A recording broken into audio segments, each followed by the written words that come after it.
people that probably oppose what we're doing here comes toward your way, we just smile and we respond only if they ask us a question.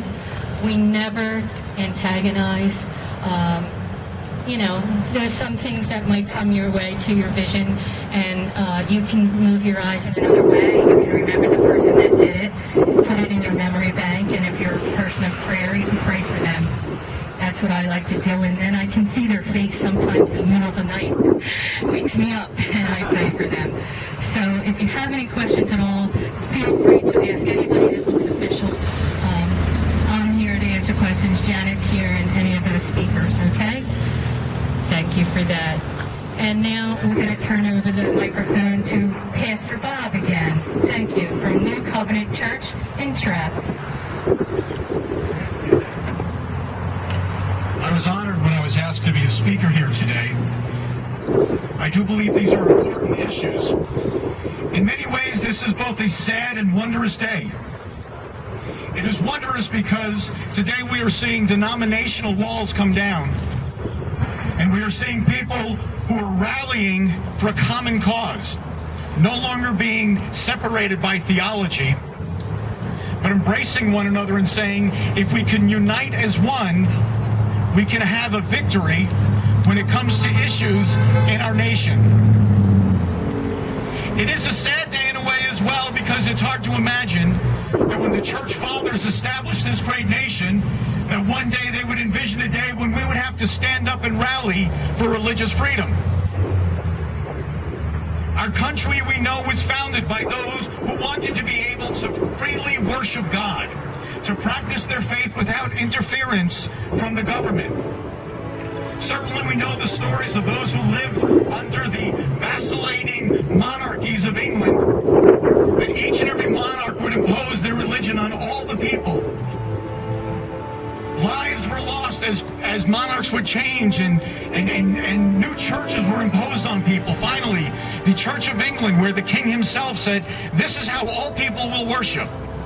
So when our founding fathers decided to make this great nation and to give us a constitution, the very first thing that they told us they would give us is the freedom to worship without interference. The freedom to practice our religion without hindrance from the government and the tyrannical possibilities that always arise when government imposes itself on the people. And for 150 years we lived under that freedom, with no fear of the government entering into our churches and telling us how we should live.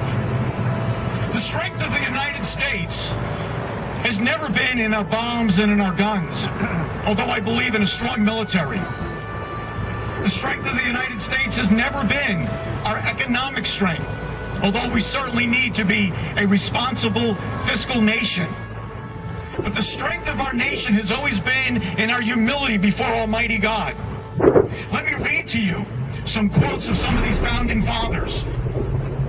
George Washington once said, it is impossible to rightly govern the world without God and the Bible.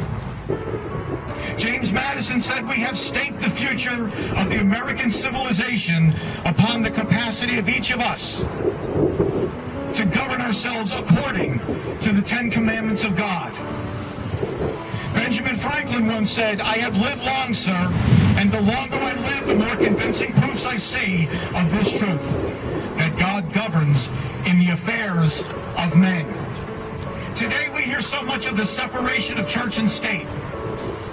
It is said that nearly 2/3 of the American people actually believe that those words were written in our Constitution.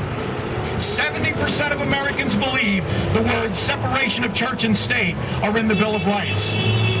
Well, in actuality, the word separation of church and state does not exist in the Constitution.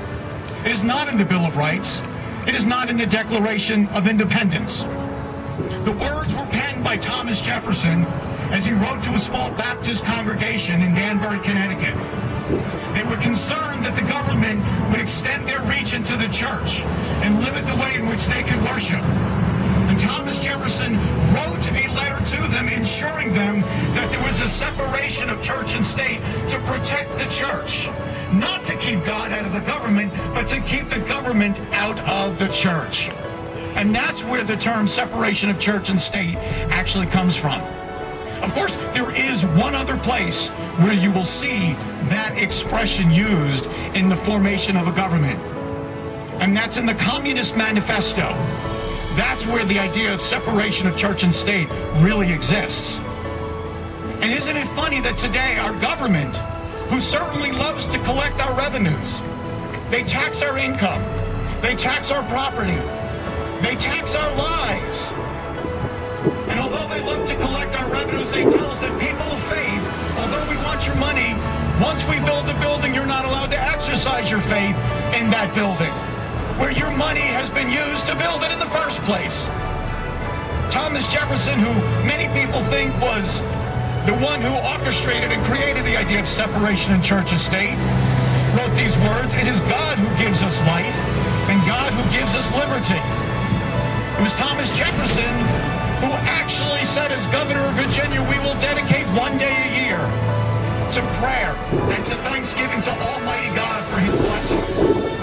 It was Thomas Jefferson, as the Vice President of the United States, who first held church services in the Capitol building in Washington and attended services there for 8 years.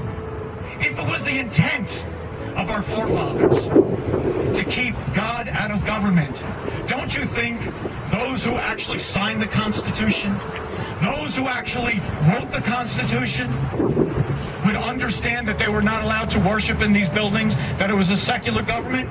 Or perhaps what has happened over the last 50 years, the way this nation was established has been twisted, and now it means that not only are we not allowed to worship in schools, we're not allowed to practice our faith in government buildings, now it is even going to the place where the government is extending its hands into the church. When the HHS Mandate was issued from the president, I spoke about this in my church on a Sunday morning. And I want you to know I don't see this as an attack on the Catholic Church. I see it as an attack on all churches. If any one of our rights can be taken from us, all of our rights can be taken from us. The Declaration of Independence ensures that our rights are given to us not by man, not by government, but by Almighty God.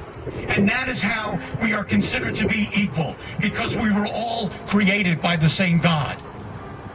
But if our rights are extended to us from men, if our rights are extended to us from government, then those rights can be taken away. And that is why what we are doing here today is so important. We all know that government officials tend to have principles and convictions that are subject to, well, let's just say, the whim of the people. That their principles are on the auction block every election cycle. If anywhere there needs to be a place of principle and conviction where people can stand up for right and wrong, it needs to be in our houses of worship. That is the place where people can find absolutes. In our society of relativism, where whatever two consenting people agree to devastates us, when everybody gets to decide what is right and wrong, we start to see that we are living with the consequences of those choices. Our schools are a bastion of immorality. No longer can our children pray in school, but they can receive condoms and birth control. What has happened to our nation is because the principles that we were founded upon have been abandoned. So today, a rally like this is when the people of God rise up. And I'll even go as far as to say this: it doesn't matter if you're a believer or not. Because even if you are not a believer, if our rights can be taken away, your rights can be taken away. This is an American issue. So even though I am not a part of the Catholic Church, I came out and I preached against this, and I don't like to bring politics into my church. But this was an attempt, a salvo, if you will, fired across the bow of people of worship to see whether or not we would stand up and say, no, you're not coming into our church. And that is why it is so important to rally like this, to say to the government of the United States, if you want to legislate the society outside of the church, that is your right, that is your privilege. But stay out out of our churches. We need to say this is right and this is wrong. You as politicians may compromise your values. You may put them on the auction block on the election cycle. But the Church of God, the people of Jesus Christ, need to stand up and say there is right and there is wrong and there are absolutes and there is a God to whom we're accountable to, and we will not be moved. I love America. I have a very difficult time singing the national anthem, or God Bless America, without a lump forming in my throat. I love this country. I think of the men and women who've laid down their life to protect those freedoms. And now we are battling an aggressive government who wants to say, we don't care what you believe. We don't care what the Constitution says. We want you to do what we want you to do, regardless of your faith. And that should frighten each and every one of us. I'm so glad to see so many people here today. And let's continue to battle and to pray and to say no to the vacillating mores of our self-centered society and stand up to the principle in God's holy word. The last quote I want to give you in closing is this. And it came from Abraham Lincoln himself. My concern is not whether or not God is on our side. My greatest concern is that we are on God's side, because God is always right. I thank you for your commitment today and for standing up, and may we continue to fight and say no to the overreaching arm of government into our churches. Thank you.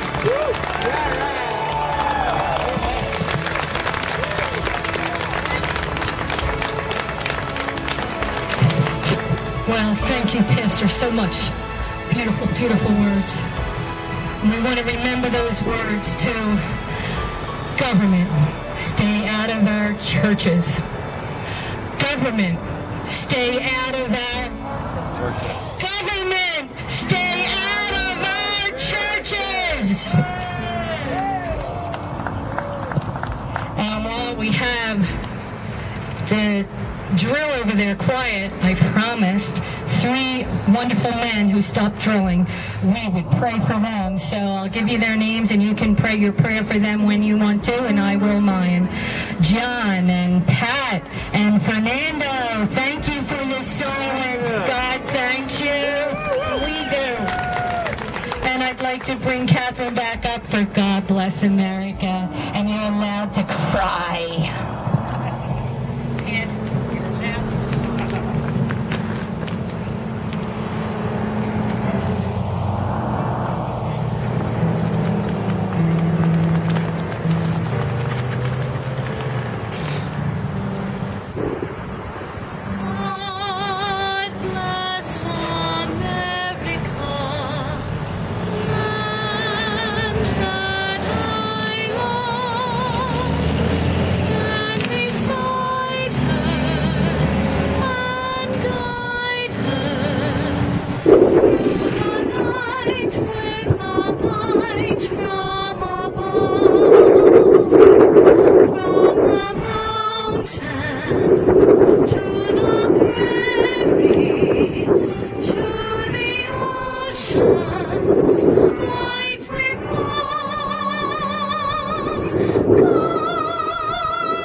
So